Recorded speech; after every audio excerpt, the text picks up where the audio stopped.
अच्छा, एक ना जवाब ईमानदारी से देना, बिल्कुल ईमानदारी से, झूठ मत बोलना। जितना शरीफ बनने की कोशिश कर रहे हो वाकई में हो? बिल्कुल नहीं, क्योंकि तुम्हारी चोरी ना पकड़ी गई है कि तुम कहाँ घूम रहे हो। दूसरी बात, तुम जिस लड़के की बात कर रहे हो उसके बारे में भी थोड़ा बता दूं मैं। तो चलिए बात करते हैं आज हमारे लप्पू भैया के बारे में डिटेल्स में। मेरी कुर्बानी, भैया ने इतनी बड़ी बड़ी कुर्बानी दे दी और किसी ने नोटिस भी नहीं किया। कितना वेट करते भैया, आखिर इनको आकर बोलना ही पड़ा। क्यों? क्योंकि इनकी गलत चीज़ें और बुराइयां तो सब नोटिस कर रहे थे, पर भैया की कुर्बानी तो किसी ने नोटिस की। क्या सच में कुर्बानी दी है? चलिए मैं भी बताती हूँ आपको सब कुछ। तो चलिए वीडियो को स्टार्ट करते हैं। तो है it's me Purnima, welcome back to my channel Purnima के ब्लॉग। और आप सब कैसे हैं? आई होप आप सब बहुत अच्छे से होंगे, मैं भी बढ़िया हूँ। तो चलिए आज का वीडियो स्टार्ट करते हैं। हमारे भैया ने एक लाइव की थी, बहुत ही मतलब सेटल तरीके से लाइव की, बड़े अच्छे से बोला, बहुत कंट्रोल में बोला, बहुत वर्डों को चूज कर कर के बोला। लेकिन उसमें 2-3 जगह ऐसी चीज़ें थी जहाँ वो पकड़े गए। वो क्या थी वो भी मैं आपको बताऊंगी, लेकिन फिलहाल मैं बताती हूँ इनकी जो कुर्बानी वाली बात है। क्योंकि कुर्बानी भैया बहुत देते हैं। तब क्यों बड़े दिल के हैं आप?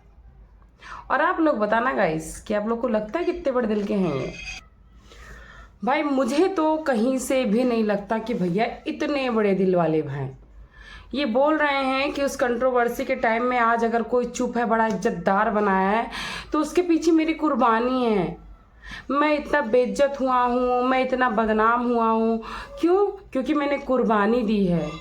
खुद को बेइज्जत करते के सामने वाले को बचाया है, और साथ ही साथ एक लड़के को भी बचाया है। कौन है वो लड़का?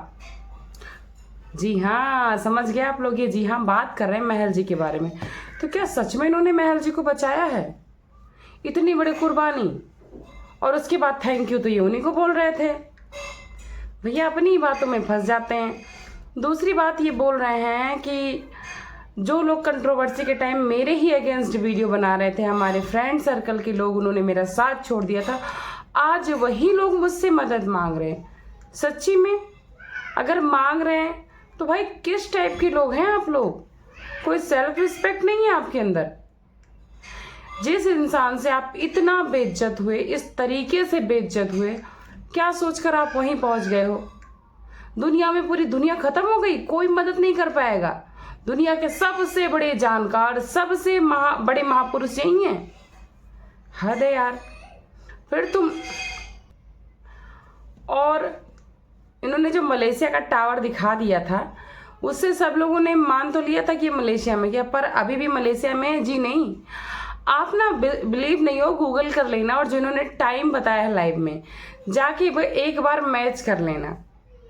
हमारे भैया जी चले गए फिर से अपने वही पुराने प्यारे प्यारे अड्डे पे बैंकॉक, और थाई मसाज करा के तो ये लौटेंगे नहीं। इतने शरीफ तो ये हैं नहीं। फिर कुछ पब्लिक बोलेगी तो ये आ जाएंगे चें चें चें चें करते, कुछ रिएक्शन वाले बोलेंगे तो इन्हें गुस्सा आ जाएगी। तो भाई हम लोगों को क्या पता था? आप जानबूझकर वो टाइम बार बार नोटिस करा रहे थे। क्यों?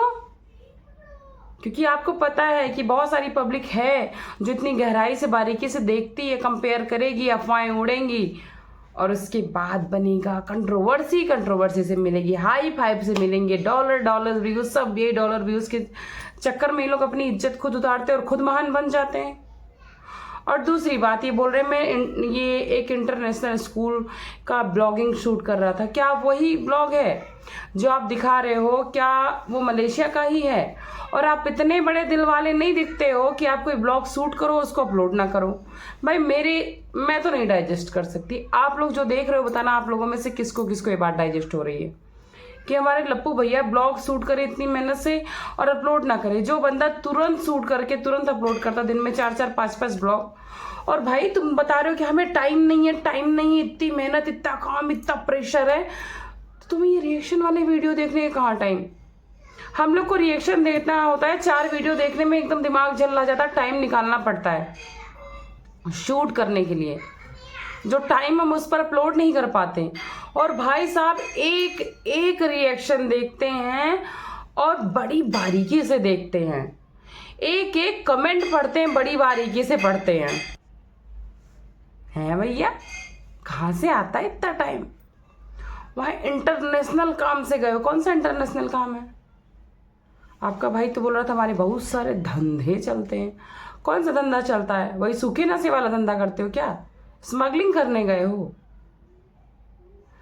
कुछ बातें रियली ठीक लगी कि जो चीज़ें हो गई चुप। हमने स्टार्टिंग का जो ब्लॉग देखा इनका, ये लाइव, मुझे भी ठीक लगी कि जो हो गया सो हो गया, उसके बारे में रोज चर्चा नहीं करना चाहिए। लेकिन ये भी तो सोचो कि जो हो गया सो हो गया। आपके फेवर में बहुत सारे लोग हैं जो बोल रहे हैं जो हो गया सो हो गया, लेकिन आप जानबूझकर फिर से ये बोल दो जो हो गया सो हो गया, फिर से माफ़ी मांग रहे हो। ये वर्ड तो अच्छे, लेकिन साथ में इस चीज़ को ऐड कर रहे हो कि मैं अभी भी अगर जबान खोल दूंगा, राज खोल दूंगा तो लोगों को रिग्रेट होगा, मैंने उसको बचाया, उसकी इज्जत बचाई, जो लोग इज्जत दरबाने। तो आप फिर से जानबूझकर ही तो लोगों को पोक कर रहे हो। जब आप पोक करोगे, जब आप जानबूझ के वो दिखाओगे टाइमिंग, जानबूझकर नौटंकी दिखाओगे कि लो भाई फैलाओ हम चाहते हैं, तो रिएक्शन वाले ऑडियंस आपको सामने से टारगेट करेगी। फिर आप लोग को मिर्ची लग जाती है, फिर आप लोग को खुजली होने लगती है, फिर आप पूरी फैमिली इतनी नीचे गंदे लेवल पर आ जाते हो उतर के, जो कि बहुत शेमफुल है भाई। उस लेवल का ना तो कोई जा सकता है और ना किसी के बस की है। आप जब सामने वाले को टारगेट करते हो, समझाने की कोशिश करते हो, तो आप खुद भी अपनी फैमिली के लिए चीज़ें करो ना। मैं मानती हूँ कि गलती हो गई आपसे, आप मांग रहे हो माफ़ी, आपने बहुत अच्छा किया, अच्छी बात है, लेकिन आपको अपनी फैमिली से भी बात करनी चाहिए। आपके ऊपर बहुत सारे एलिगेशंस लगे, मैं मानती हूँ, क्योंकि गलती तो आपने की थी, लगना तो नॉर्मल था, लगेगा ही लगेगा, लेकिन सामने वाले को भी तो देखो।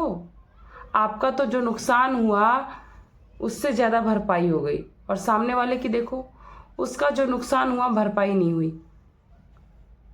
उसकी शादी टूट गई, उसकी बेटी के सर से पिता का साया उड़ गया, वो बंदी हर जगह टारगेट हुई। आज भी फेसबुक पे लोग उसको भर भर कर गालियां देते हैं। फैमिली में उसकी कोई इज्जत नहीं रह गई। जिस फैमिली की वो जान हुआ करती थी, लोग उस पर ही पूरा फोकस रखते थे, मेन कैरेक्टर, मेन रोल समझ लो उन्हीं का होता था।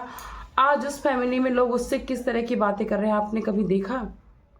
आपने कभी वॉच किया? जिस फ्रेंड्स के ग्रुप में वो सबकी जान हुआ करती थी, जो उसकी बेस्ट फ्रेंड थी, वो पॉडकास्ट में जाकर बोल रही है कि उसके कारण मेरी मरने तक की नौबत आ गई। आज वो इस बात को सुनती होगी तो अपनी गलतियों को एहसास बेशक करती होगी, लेकिन तकलीफ भी होती होगी कि मैंने इस गलती की वजह से इज्जत के साथ साथ ऐसे ऐसे दोस्त, ऐसा परिवार खो दिया जो कि वापस नहीं आएगा। क्योंकि रिश्ते ऐसे होते हैं ना, जो एक बार टूट जाते हैं ना तो नहीं जुड़ते, और जुड़ जाते तो उनमें गांठ पड़ जाती है। रहीमन धागा प्रेम का मत तोड़ो चटका है, क्या है फिर एग्जैक्ट लाइन नहीं मुझे, तोड़े से फिर ना जुड़े, जुड़े गांठ लग जाए। तो ये होता है। आज उनकी फ्रेंडशिप सब खत्म है। इन फ्यूचर अगर जुड़ेगी भी ना तो उनके लिए सबके अंदर एक ही रहेगा कि भाई ये इस टाइप की है, इनसे बच के रहो, ये किसी की रिकॉर्डिंग ना कर ले। भले वो ना करे, भले वो ना करे, उनके दोस्त यार परिवार सबको आपने छीन लिया एक तरह से देखा जाए तो। प्लीज़ आप अगर अपनी लाइफ में सुधार कर रहे हो, बहुत अच्छी बात है, वेरी नाइस, लेकिन आपको इस तरह से रिएक्शन वालों को नहीं पोक करना चाहिए। अपनी फैमिली को पहले समझाना चाहिए, उसके बाद आप अगर करके दिखाओगे तो समय सब चीज़ों को प्रूव कर देगा। लाख गलती की थी जगत दीदी ने, लेकिन वो चुप रही। समय के हिसाब से आज जो लोग उनके अगेंस्ट में वीडियो बनाए थे, उनको गाली दे रहे थे, उनके फेवर में वीडियो बना रहे हैं कि भाई उसका नुकसान हुआ, उसका ये हुआ। तो आप भी थोड़ा धैर्य रखो, थोड़ा पेशेंस रखो, अपने आप चीज़ें समझ में आ जाएंगी, अपने आप चीज़ें निकल कर आएंगी। बस यहीं तक वीडियो रखते हैं, मिलते हैं नेक्स्ट वीडियो में। तब तक के लिए अपना खूब सारा ख्याल रखिएगा। थैंक्स फॉर वॉचिंग पूर्णिमा केसो ब्लॉग। और वीडियो अच्छी लगी हो तो लाइक, सब्सक्राइब एंड शेयर कर दीजिएगा। Bye bye.